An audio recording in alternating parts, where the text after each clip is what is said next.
नमस्कार, मैं कपिल मल्होत्रा और आप देख रहे हैं सत्यपथ न्यूज। अल्मोड़ा महापौर के चुनाव में घमासान लगातार बढ़ा हुआ है। महिला सीट से ओबीसी सीट होने पे कई सारे दावेदार सामने आए हैं।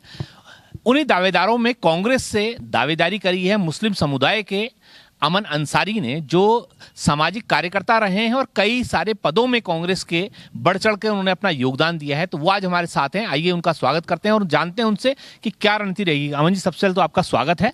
धन्यवाद कपिल दा। अमन जी, आपसे जानना चाहेंगे कि महापौर का जो पद है यहाँ पर को, उसके लिए आपने दावेदारी कांग्रेस से पेश करी है। तो अगर आपको जनता चुनती है तो आपकी क्या प्राथमिकताएं रहेंगी इसमें? मैं बता देना चाहता हूँ कपिल भाई, पहले तो आपको सत्यपथ चैनल को धन्यवाद कहना चाहता हूँ कि आपने मुझे बुलाया इंटरव्यू के लिए। आप एक कहने पर आप मेरे आ भी गए हैं। मैंने 1998 में कांग्रेस ज्वाइन कर ली थी। मैं नगर में उपाध्यक्ष रहा, मैं वरिष्ठ उपाध्यक्ष रहा, मैं यूथ कांग्रेस का विधानसभा का अध्यक्ष रहा, मैं अल्पसंख्यक माइनॉरिटी का जिलाध्यक्ष रहा, राज्यसभा सांसद, जिला प्रतिनिधि रहा, दूरसंचार सलाहकार समिति का सदस्य भी रहा और अल्पसंख्यक प्रदेश महामंत्री वर्तमान में मैं हूँ और जिला कांग्रेस कमेटी ने मुझे जिला महामंत्री भी बना रखा है। मैं ये कह देना चाहता हूँ कि मैंने दावेदारी कर रखी है कांग्रेस से और मुझे पूरा विश्वास है अपने कांग्रेस के लोगों पर, वरिष्ठ लोगों पर। माननीय विधायक जी के, मेरी विधायक जी से भी बात हुई थी, दावेदारी मैंने कर दी है। मुझे लगता है कि मुझे टिकट मिलेगा क्योंकि मैं कांग्रेस का सबसे मजबूत और पुराना सक्रिय कार्यकर्ता हूँ और मुझे लगता नहीं है कि मुझे कहीं से भी टिकट ना मिले, मुझे टिकट मिलेगा। मेरी पूरी उम्मीद और मेरा पूरा विश्वास है मुझे कि मुझे कांग्रेस टिकट देगी। तो आपकी क्या प्राथमिकताएं रहेंगी अगर आप जीत के आते हैं? तो प्राथमिकताएं नगर के लिए क्या रहेंगी? नगर के लिए पहली प्राथमिकता मेरी यह है कि अल्मोड़ा नगर के अंदर जो ये आवारा जानवर, जिसमें बंदरों ने हमारी माँ बहनों को चलना बड़ा दुश्वार कर दिया है और जानवरों ने गाय बैल ये सब बाजार में घूम रही हैं, इसे गौशाला पहुँचाने का काम किया जाएगा। बंदरों को यहाँ से पकड़ के बाहर भेजने का काम किया जाएगा। और मैं देखता हूँ ये टेलीफोन, बिजली के पोल और ये तार जिस तरह से हमारे बाज़ारों में पड़े हैं, ये दुर्घटना का एक बहुत बड़ा सबक बन सकते हैं। इसको हटाने का काम भी किया जाएगा। पानी के कनेक्शन के पाइप, जो बिल्कुल पानी के कनेक्शन का पाइप रोडों में है, जो माँ बहन हमारी चलने में गिरती हैं, फिसलती हैं, हड्डी में लग जाती है, टूट जाती हैं, कई चीज़ों में ऐसी चीज़ें आ गई हैं। और उससे बड़ा मेरा प्राथमिकता रह जाएगी जो सफाई यहाँ बिल्कुल समय पर होती भी है, लेकिन हम उससे और ज़्यादा अच्छी सफाई कराने का काम करेंगे। पर्यावरण मित्र हमारे बहुत मजबूती से काम करते हैं और हम डोर टू डोर बिल्कुल सफाई और अच्छी कराने का काम करेंगे यहाँ।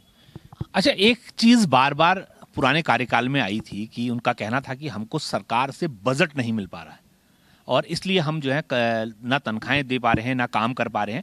ऐसी स्थिति में अभी तो क्योंकि केंद्र में और राज्य में दोनों जगह भाजपा की सरकार है, और अगर कांग्रेस से आप बनते हैं तो किस तरीके से बजट लाने का काम करेंगे?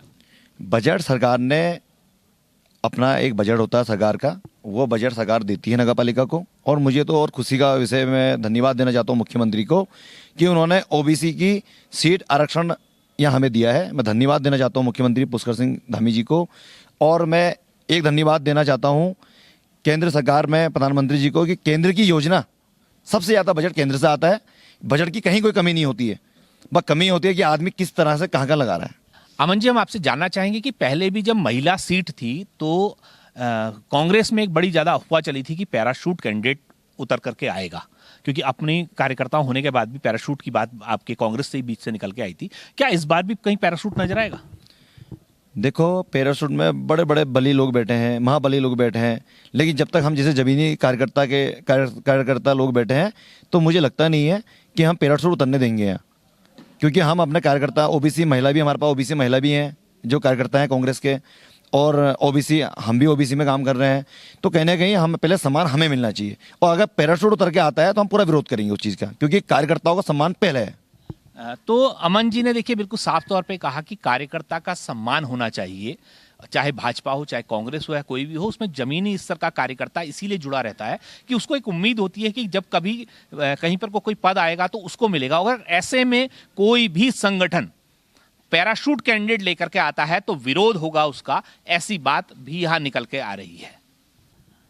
तो अमन जी, एक चीज और जानना चाहेंगे आपसे कि जैसे हमने जब महिलाओं से बात करी थी, मातृशक्ति से बात करी थी, तो उनकी एक सबसे बड़ी समस्या शौचालय की थी कि महिला शौचालय पूरे नगर में कहीं नहीं है और बंदरों का आतंक लगातार बना हुआ है। तो इन दोनों समस्याओं को कहां प्राथमिकताओं में आप रखेंगे अगर आप महापौर बनते हैं तो?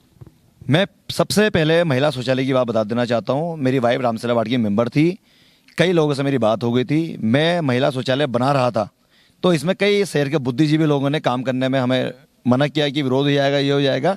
तो मैंने उन लेडीज़ों से कहा था जो वहाँ हमारी माँ बहनें हैं, मैंने कहा देखिए आप लोगों को मेरे साथ खड़ा होना पड़ेगा, मैं यहाँ महिला शौचालय बना दूंगा। और मैं आपके आशीर्वाद से जीत के आया और मैं जीतूंगा निश्चित, क्योंकि मुझे अल्मोड़ा का प्यार मिल रहा है, हर समुदाय के लोगों का प्यार मिल रहा है, हिंदू मुस्लिम सिख ईसाई सबका मुझे प्यार मिल रहा है। मैं महिला शौचालय पहली प्राथमिकता के आधार पर बनाऊंगा और ये बहुत ज़रूरी है अल्मोड़ा के लिए, क्योंकि आज देखता हूँ कूड़ेदान के ढेर लग गए हैं चारों कोने में। कूड़ेदान की ज़रूरत नहीं है हमें भैया, डोर टू डोर सफाई कर्मचारी है हमारा, डोर टू डोर जाता है, सफाई कर्मी सफाई करता है, उसके बाद यहाँ के लोग कूड़ा फेंकते हैं। हम डोर टू डोर जाएंगे, हम कूड़ा वाला व्यवस्था भी ठीक करेंगे और महिला शौचालय की पहले नंबर पर प्राथमिकता के आधार पर हम बनाएंगे। अच्छा, ये तो कुछ ऐसी समस्याएं हैं जो सामान्य तौर पे रखती हैं, लेकिन एक सबसे अहम समस्या जो अगर अल्मोड़ा नगर के लोगों की देखें, जो उनका कहना है कि हमारे जो हाउस हैं उसमें टैक्स हमसे बहुत ज़्यादा लिया जाता है लेकिन सुविधा हमें कुछ नहीं मिलती। उन्होंने ये आरोप लगाया है नगर पालिका पे, क्योंकि पहले नगर पालिका थी, अब जो है नगर निगम बना है, तो उन्होंने आरोप लगाया है कि नगर पालिका उनसे टैक्स बहुत ज़्यादा वसूलती है, उसके एवज में सुविधा उनको कोई नहीं दे पाती है। तो अगर आप बनते हैं तो किस तरीके से, क्या उन लोगों को राहत मिल पाएगी इसमें? बिल्कुल, उन्होंने आरोप ठीक लगाया है, क्योंकि जब वो टैक्स हमें दे रहे हैं तो हमारी जिम्मेदारी बनती है कि उनके टैक्स लेने के बाद उनको हम सुविधा दें, उन्हें हम सफाई की सुविधा दें, उनको हम जो जल संस्थान का जो हमारा सीवर का कनेक्शन, ये सीवर की जो चीज़ें आती हैं, सफाई की चीज़ें हो गई, सीवर की हो गई, उनको नहीं मिल पाती हैं। ये हमारी पूरी जिम्मेदारी मेरी रहेगी कि मैं जीतने के बाद ये सारी चीज़ें उनकी ठीक करके दूंगा। तो अमन जी ने भी साफ कर दिया है कि इस बार नगर के लोगों को स्वच्छता भी मिलेगी, शौचालय भी मिलेगा, और अगर वो जीत के आते हैं तो नगर की सबसे बड़ी समस्या टैक्स को लेकर के है, जो कर पड़ता है हाउस टैक्स, और उसके बाद कोई सुविधा नहीं मिलती, तो उसमें भी देखेंगे कि क्या समाधान हो सकता है, क्या उसका उपाय निकाला जा सकता है। तो बने रहिएगा हमारे साथ, देखते रहिए सत्यपथ न्यूज। जल्द फिर मुलाकात करेंगे आपसे, और इसके साथ अमन जी से विदा लेते हैं। धन्यवाद। धन्यवाद सर।